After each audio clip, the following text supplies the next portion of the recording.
আন্তর্জাতিক সম্প্রদায়ের গভীর উদ্বেগ এবং যুদ্ধবিরতির আলোচনা অব্যাহত থাকা সত্ত্বেও গাজার দক্ষিণাঞ্চলীয় রাফায় দফায় দফায় হামলা চালিয়ে যাচ্ছে ইসরায়েল।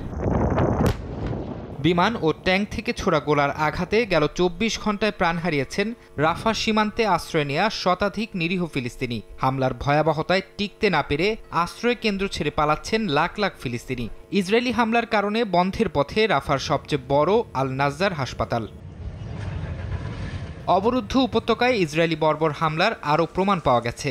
গাজার আল শিফা হাসপাতালে মিলেছে তৃতীয় গণকবরের সন্ধান।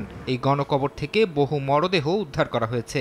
গাজার মিডিয়া অফিস জানিয়েছে, এখন পর্যন্ত আল শিফা হাসপাতালে ৩টি গণকবর, দক্ষিণাঞ্চলীয় শহর খান ইউনিসের নাসের হাসপাতালে ৩টি এবং গাজার উত্তরাঞ্চলের কামেল আদওয়ান হাসপাতালে ১টি গণকবর পাওয়া গেছে।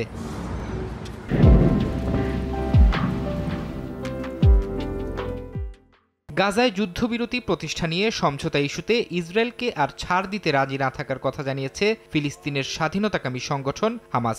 সংগঠনটির রাজনৈতিক কার্যালয় এক বিবৃতিতে জানায়, গেল সোমবার গ্রহণ করা যুদ্ধবিরতি প্রস্তাবের বাইরে যাবে না তারা। হামাসের দাবি, যুদ্ধবিরতি চুক্তিতে পৌঁছানোর ব্যাপারে তেল আবিব আন্তরিক নয়। এদিকে গাজায় যুদ্ধ শুরুর পর প্রথমবারের মতো মিত্র ইসরায়েলকে সরাসরি সতর্ক করলেন মার্কিন প্রেসিডেন্ট জো বাইডেন। সিএনএনকে দেয়া সাক্ষাৎকারে তিনি বলেন, রাফায় বড় ধরনের অভিযান চালালে ইসরায়েলকে মার্কিন অস্ত্র সরবরাহ বন্ধ করে দেয়া হবে।